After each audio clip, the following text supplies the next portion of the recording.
Welcome to HD Educator classes. Today we will talk about nutrition in humans. The food that we eat passes through a long muscular tube called the alimentary canal present inside our body. This canal begins at the mouth and ends at the anus. The food is broken down into tiny molecules that are carried by blood to all parts of the body. The sequence of steps involved in this process are as follows. Nutrition in humans में क्या है कि जो भी food हम खाते हैं वो कैसे पास होते हैं, एक लॉन्ग मस्कुलर ट्यूब होती है जिसे हम बोलते हैं एलिमेंट्री कैनल बोलते हैं, प्रेजेंट जो हमारी बॉडी के अंदर होती है. दिस कैनल बिगिंस, ये कहाँ से शुरू होती है, हमारे माउथ से शुरू होती है और एंड्स होती है अनस तक, अनस यानी कि गुदा तक. The food is broken down into tiny molecules that are carried by blood to all parts of the body. जो भी फूड हम खाते हैं वो छोटे छोटे मॉलिक्यूल्स में ब्रोकन डाउन हो जाता है, टूट जाता है, और जिसे दैट आर कैरिड, जो कि इसके द्वारा लाया जाता है बाय ब्लड, ब्लड के द्वारा to all parts of the body, body के सभी पार्ट्स में पहुंचाया जाता है. ठीक है. जो इसका सीक्वेंस होता है, जो सीक्वेंस ऑफ स्टेप्स होते हैं उसमें इन्वॉल्व इन दिस प्रोसेस, इस प्रोसेस में जो भी सीक्वेंस ऑफ स्टेप्स होते हैं वो इस कौन कौन से होते हैं इसके बारे में हम आगे बात करते हैं. सबसे पहले होता है इंजेक्शन. तो हम जान लेते हैं कि इंजेक्शन क्या होता है. The act of getting and eating food is called injection. क्या होता है injection? Act of getting and eating food, यानी कि फूड को प्राप्त करना और उसे खाना क्या कहलाता है, इंजेक्शन कहलाता है. In humans it takes place through the mouth where the teeth help in chewing the food. जो भी ह्यूमंस होते हैं उनमें क्या होता है कि माउथ के द्वारा हम अपना फूड कैसे लेके जाते हैं, माउथ के द्वारा, जहाँ पे टीथ क्या करते हैं, हमारी हेल्प करते हैं उस फूड को चबाने में. ठीक है. Next is digestion. The process of broken down of complex molecules into simple soluble ones is called digestion.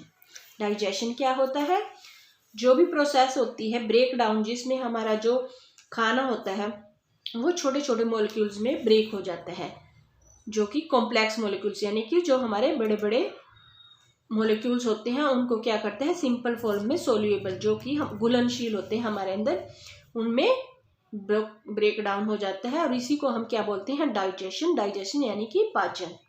This digestion of food gets done with the help of certain chemicals called the enzyme. जो ये digestion होता है food का वो कैसे होता है, कुछ केमिकल्स होते हैं जिनको हम क्या बोलते हैं, एंजाइम्स बोलते हैं. ठीक है. उनकी हेल्प से हमारा डाइजेशन होता है.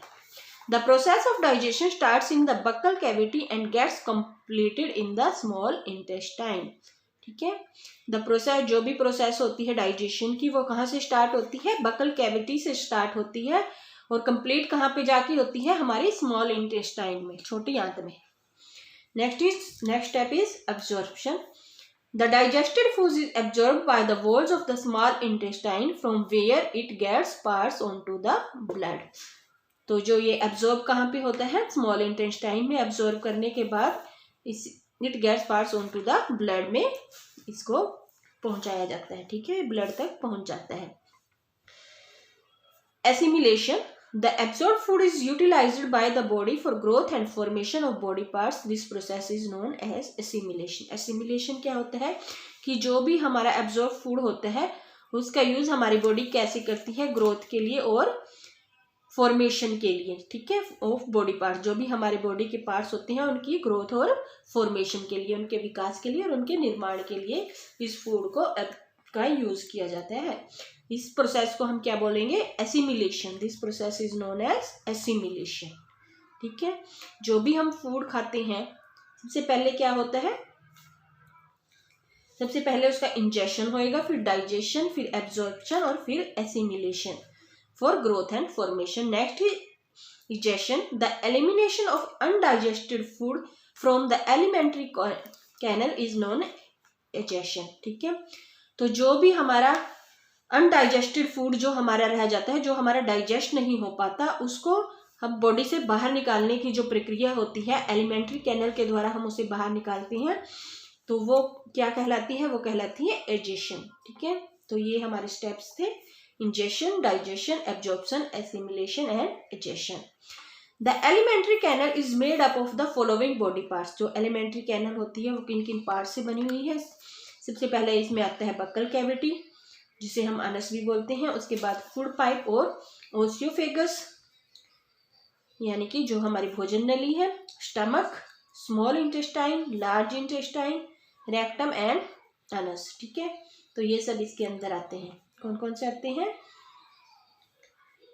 एलिमेंट्री कैनल, ठीक है, buccal cavity, food pipe, stomach, small intestine, large intestine, rectum and Anas.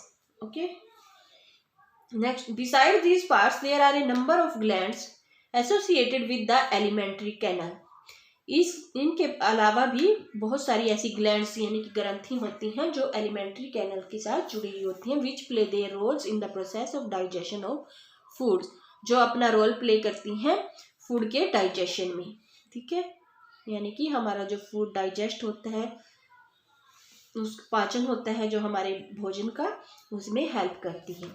The salivary glands, pancreas and the liver are the three main such glands। कौन कौन सी ग्लैंड्स हैं? एक है salivary gland, पैनक्रियास और लीवर। ये भी ऐसी ग्लैंड्स हैं जो हेल्प करती हैं हमारे भोजन के पाचन में, डाइजेशन ऑफ फूड में। The alimentary canal along with these associated glands from the overall digestive system। तो ये एलिमेंट्री कैनल इन एसोसिएटेड जो भी इसके साथ जुड़ी हुई ग्लैंड्स होती हैं, इनके साथ क्या करती है? फॉर्म द ओवरऑल डाइजेस्टिव, पूरे डाइजेस्टिव सिस्टम का, यानी कि हमारे पाचन तंत्र का निर्माण होता है इससे। ठीक है, we now look at the specific function role of the different parts of the digestive system. तो हम देखेंगे कि जो स्पेसिफिक फंक्शन होता है इनका या रोल होता है different parts of digestive system का, वो कैसा होता है। ठीक है,